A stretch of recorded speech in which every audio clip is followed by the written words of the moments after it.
নির্বাচনে ইঞ্জিনিয়ারিং করে জামাতকে ঠুকে দিয়েছে। জামাত একটা সত্যবাদী দল, গাউস কুতুব ওলি আল্লাহদের দল। যুক্তরাষ্ট্রের সঙ্গে যে বাণিজ্য চুক্তিটি হয়েছে বাংলাদেশের, এই বাণিজ্য চুক্তি করার আগে এ বিষয়ে দুটি রাজনৈতিক দল বিএনপি এবং জামাতের সাথে জামাত থেকে সম্মতি আসার কথা বলেছেন পররাষ্ট্রমন্ত্রী খলিলুর রহমান। আপনি আপনার ফেসবুক অ্যাকাউন্টে এরকম একটা স্ট্যাটাস শেয়ার করেছেন যেখানে এই বিষয়টি উল্লেখ ছিল। অন্যদিকে জামাতের আমির আজ তার ভেরিফাইড ফেসবুক পেজ থেকে বলেছে যে তারা চুক্তি সম্পর্কে কিছুই জানেন না। এই বিষয়ে আপনি কাকে বিশ্বাস করবেন, জামাতের আমিরকে নাকি জনাব খলিলকে? না, প্রথমত জামাতের আমিরকে বিশ্বাস করা উচিত। তার দাড়ি আছে, টুপি আছে, চেহারা সুরত খলিল সাহেবের চেয়ে ভালো, ধর্মকর্ম করে, নামাজ কালাম পড়ে। আমাদের দেশে শতকরা 90% মুসলিম।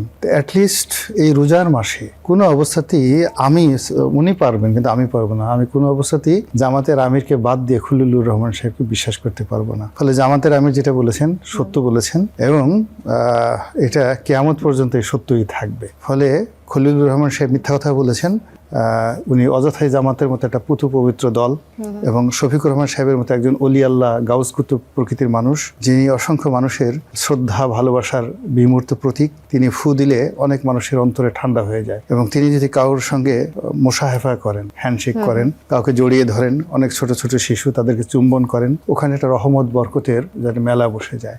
তো কাজেই এরকম একজন জিন্দা অলি, তিনি কি বিপদে পড়েছেন আপনি চিন্তা করেন। যে খলিলুর রহমান সাহেব এমনি একটা ঝামেলার মানুষ। উনি কোথা থেকে উড়ে আসছেন, আমেরিকা থেকে এসে কোথা থেকে এসে হঠাৎ করে ডক্টর মোহাম্মদ ইউনূসের সঙ্গে জুড়ে গেছেন। তারপরে আসলেন কি যেন হাই প্রোফাইল একটা কি অদ্ভুত একটা নাম নিয়ে, রোহিঙ্গা বিষয়ক শরণার্থী হাই রিপ্রেজেন্টেটিভ। এরকম কথা আমার বাপেও শুনে নাই, আমিও শুনি নাই। এবং তুষার ভাইয়ের আব্বা আছেন, খুব সিনিয়র মানুষ, আমার টকশো দেখেন, সম্ভবত তিনিও জীবনে কখনো শুনেন নাই।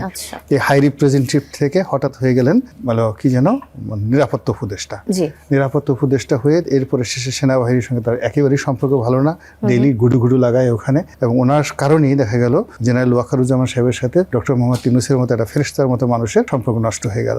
আবার উনি কোত্থেকে কিভাবে এই বিএনপির সাথে সংযোগ করে একেবারে এখানে পররাষ্ট্রমন্ত্রী হয়ে গেল।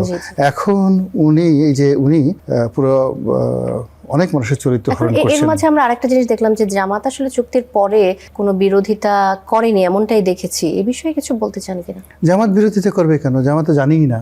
আপনি চুক্তি হওয়ার পরেও তো জামাত বলছে যে আমি তো কিছুই জানি না। তারা আগে সম্মতির বিষয়টি অস্বীকার তো করেছে। তার সঙ্গে সঙ্গে আপনি বোঝার চেষ্টা করেন শান্তা, জামাত একটা সত্যবাদী দল, গাউস কুতুব ওলি আল্লাহদের দল। তারা যেটা বলে সেটা আপনাকে বিশ্বাস করতে হবে। আর যদি বিশ্বাস না করেন আপনার শরীর আগুন ধরে যাবে। আপনি এখনো পর্যন্ত কারামত বুঝেন নাই যে জামাতের কারামতটা কি। তো সেই অর্থে তারা যে একটা রিপারকাশন দেখাবেন, প্রথমত হলো যে তারা তো বিশ্বাসই করতে পারেনি যে ডক্টর মোহাম্মদ ইউনূসের মতো লোক এরকম দেশ বিরোধী একটা চক্রান্ত করে একটা দেশের বিরুদ্ধে একটা চুক্তি করতে পারে।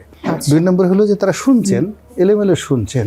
শোনার পরে যেহেতু তারা সরকারের one of the major part, Khalilur Rahman সাহেবের সাথে তাদের সম্পর্ক হয়তো খারাপ ছিল বা রেজওয়ানার সঙ্গে তাদের সম্পর্ক খারাপ ছিল, কিন্তু ডক্টর ইউনূসের সঙ্গে তো তাদের সম্পর্ক ভালো ছিল। এবং 17 মাস ধরে মূলত সারা বাংলাদেশ চালিয়েছে জামাত। এটাই হলো বাস্তবতা। তো সেই বাস্তবতার মধ্যে আমিরে জামাত তিনি বলছেন যে তিনি এই চুক্তি সম্পর্কে কিছুই জানেন এবং রাজনৈতিক অঙ্গনের দুই বিশেষ ব্যক্তি দুই ধরনের কথা বলছেন। এটি আসলে এই যেমন এই খলিলুর রহমান এক ধরনের কথা বলছেন, জামাতের আমিরের কথার সাথে যে মিলল না। না, খলিলুর রহমান তো রাজনৈতিক ব্যক্তিত্ব না। ব্যক্তিগত কারণে কোনো মন্তব্য নাকি এটা আসলে কোনো চাপের কারণে তাদের এই ধরনের মন্তব্য আসতে পারে বলে মনে করেন? না, এটা যেটা হচ্ছিল প্রথমত হলো আপনি কথা প্রথমে জিজ্ঞেস করেছেন যে জামাত সত্য কথা বলেছেন। আমি বিশ্বাস করি জামাত সত্য কথা বলেছে, খলিলুর রহমান সাহেব মিথ্যা কথা বলেছে। এজন্য জামাত খলিলুর রহমান সাহেবের গ্রেপ্তার দাবি করছে এবং খলিলুর রহমান সাহেবের সঙ্গে সম্ভবত সৈয়দা রেজওয়ানা হাসান সেও জড়িত। এবং জামাত মনে করে যে সৈয়দা রেজওয়ানা হাসান এবং খলিলুর রহমান এই দুজনে মিলে নির্বাচনে ইঞ্জিনিয়ারিং করে জামাতকে ঠুকে দিয়েছে। ফলে আজকে যেখানে জামাতের আমির হবেন বাংলাদেশের আমিরুল মুমিনিন এবং তিনি হবেন বাংলাদেশের প্রধানমন্ত্রী, আর তার চোখের সামনে জনাব তারেক রহমান সাহেব প্রধানমন্ত্রী হিসেবে হেঁটে বেড়াচ্ছেন, ঘুরে বেড়াচ্ছেন, এটা কি যে কষ্ট আপনারা বুঝতে পারবেন না। মমতাজের সেই গানের মতো বুকটা ফাইটটা যায় আর কি, এরকম অবস্থার মধ্যে তারা পড়ে গেছে। আমি আবারও আসবো আপনার কাছে।